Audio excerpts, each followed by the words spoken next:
Trying to prove Sonny was framed. You know, normally I would love to be of assistance, but... No, it's okay. I just need to figure out how that gun got into Kate's office. Well, perhaps Kate could be helpful? No, she wasn't. Did Sam ever find out how Franco got that video of me? I was inquiring when we got interrupted. Well, it's probably for the best. Why? Well, if Samantha did learn something, she would want to share it with you first. Just take a breath. Whatever it is, I'm gonna help. I already told you you can't. Try saying it out loud. When you're not choking on it, sometimes it's easier to see things Just clearer. Stop, okay? I can't handle the good cop routine right now. And why don't you forget about the whole cop thing? I'm just a guy trying to help. Get the hell out of here, Lieutenant McBain. You're the last person I should be talking to. Had Fair Samantha found something whilst on her trip, I'm sure she would have waited around to inform me. I don't think there's anything to find. Spinelli, Franco's dead. He left that DVD as one last mind game. Wow. You sound considerably more resigned and, might I say, rational about Franco, at least more so than you used to be. Maybe I am. But now Sam's the one who can't stop looking for answers. Well, Franco's reign of terror was directed at you both. Maybe she's seeking closure, and once she's able to achieve that, she'll be able to focus on the wing one. Yeah, I think things should settle down once Sonny's trial's over. But first, I gotta prove that he's innocent. That's a daunting task. I don't think Sonny has any idea what he's in for. Well, he must be aware of the severity of the charges, which are tragically compounded by the fact that one of the victims of the accident was a child, which of course predisposes law enforcement to rush to judgment. It's not just the frame job, though. It's where the gun was found. I started to question Kate. Something's going on with her. I don't remember anything you said at the church that night. If you have any compassion for me at all, you'll go.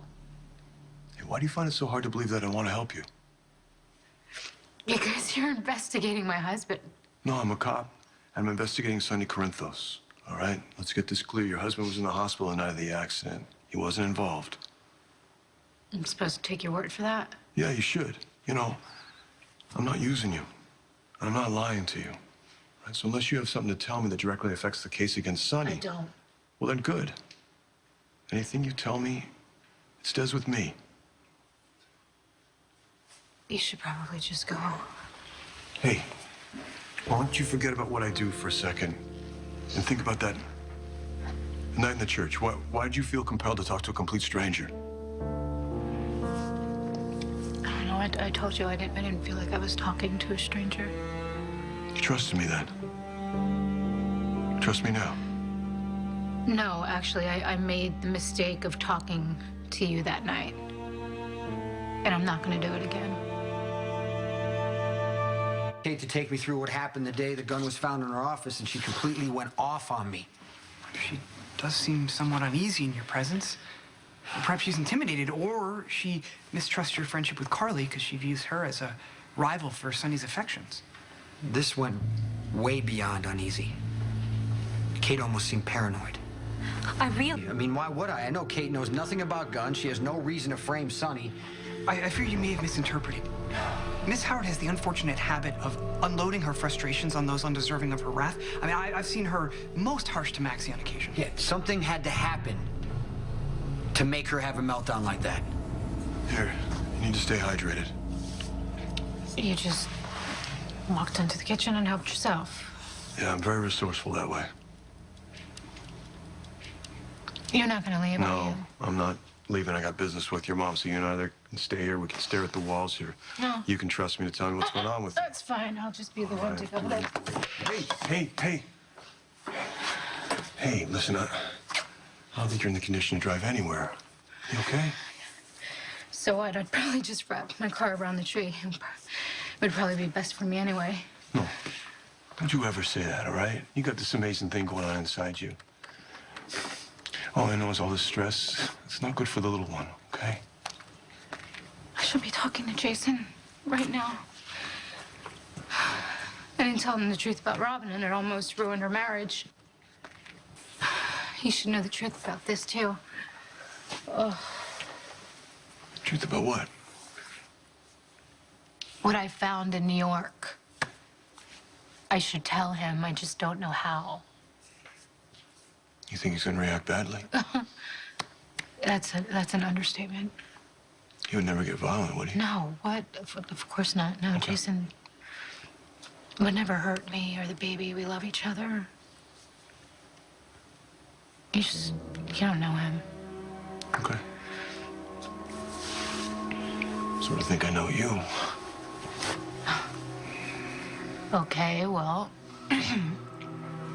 if you knew me, you would know that I am not afraid of Jason. I'm afraid for him. And Jason is normally so calm and in control. He can handle anyone, pretty much. I mean, no matter how dangerous. But there's this one man, and it doesn't matter that he's dead. The mind games all led up to this, and I'm sure if he's burning in hell, he's laughing about it.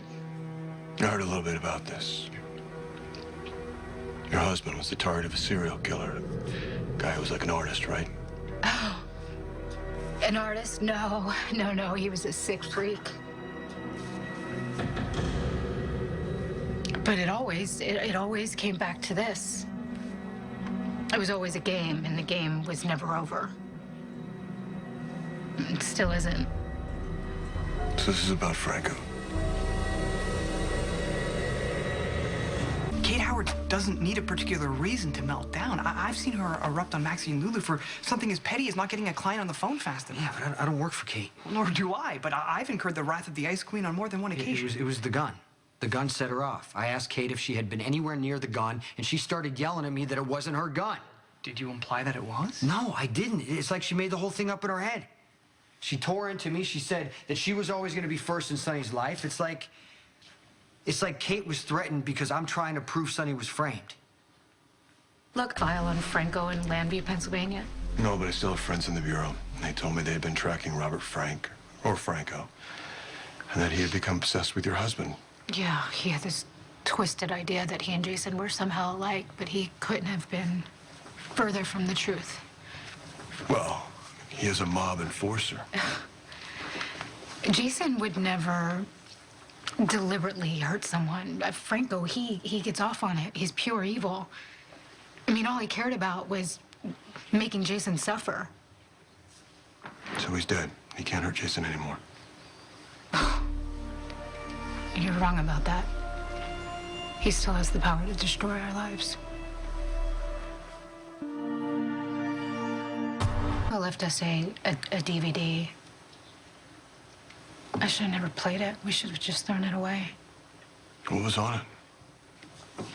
A home movie of a baby boy wearing one of those hospital bracelets, and I tracked it back to New York City.